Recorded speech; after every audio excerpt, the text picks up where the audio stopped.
This is Chuck Carnevale, and I'm the Chuck in the Markets Up Chuck. And today's post was titled "Bargains at the Auction," talking about the fact that retailers just announced sales, and there was obviously sales were mixed. Some did real well, some did bad. Of course, the media tried to spin it as being rather dismal, but yet companies like Kohl's, which I'll talk about, had better than expected. Sales, although they were down, they were not as down as much as people expected. Other companies like Family Dollar had super sales, and the market had all kinds of course, mixed reactions. Family Dollar was up very, very strong. Kohl's was down a little bit, But the reality of it is you always have this volatility in the stock market. So what I thought I would do is I'd just look at some key retailers. Since the stock market itself is nothing more than an auction or a store where people shop at, I thought I'd look at some, some select retailers here to see how they've really done through the recession. And I'm really highlighting more on companies that have a price, a low price kind of objective as part of their marketing strategy. The first would be Dollar Tree. As you can see, this is a terrific company. I have a 15-year record here. It's grown earnings at around 22% a year, has low debt, and it's generated a very strong 18% compounded rate of return for their shareholders versus 4% for the market. And what I really want to point out here is that the company has actually gone through this recession very well. So with all the talk of doom and gloom and focus on sales, Dollar Tree actually did quite well, for its shareholders, but also more importantly as a business.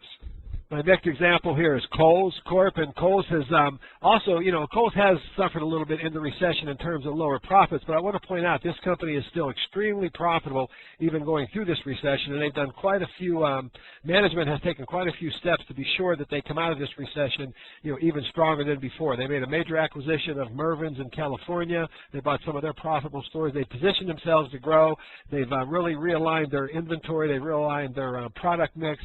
And, I believe they're very well positioned to grow, but I want you to notice that they've, the price fell, of course, with earnings. In the recession, there's been a recovery, but over the long run, shareholders and Kohl's over the 18-year existence have done very, very well relative to what, the general market has done. Now, utilizing the Graham-Dodd fundamental charts that look at lower growth companies, I want to take a look at some other retailers, like, for example, Fred's. I want you to notice here that the earnings growth has only been about 5%.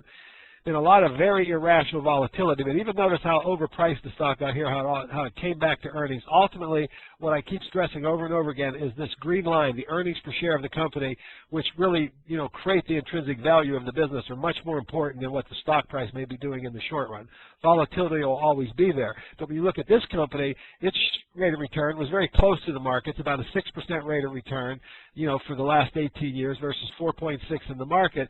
But I want to point out that correlates to the fact that Fred's has a much lower growth rate, than the other names that I've shown so far.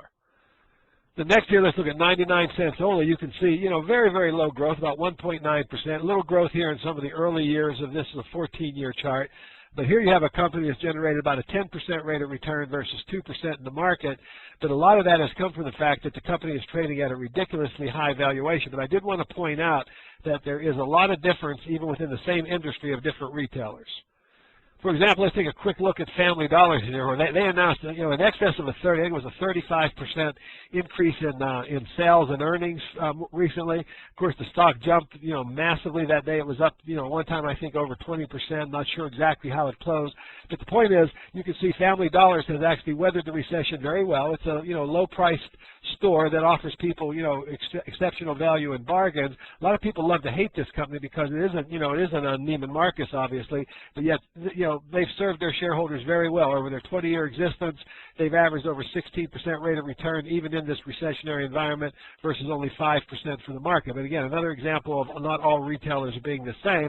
But also, I want to continuously point out that stock price volatility, as long as you understand what the value of your business is, you can make smart decisions about whether you should be buying or holding. You should have been selling Family Dollars up here and these overvalued. You should have been buying it in here, or even possibly buying it now, because in the longer run, it's probably attractively priced right now at around 15 times earnings. Now, I want to kind of contrast it again with a company like JCPenney's. I want you to notice JCPenney's has had significantly different operating results. And when I'm showing you these charts, ladies and gentlemen, my whole point is this. You can instantly look at a picture like this and tell a great deal about the company. You can see JCPenney has had a lot of trouble having traction. They have had periods where they've had good earnings, but earnings have recently collapsed. They've grown at less than 1% a year, 0.6% a year.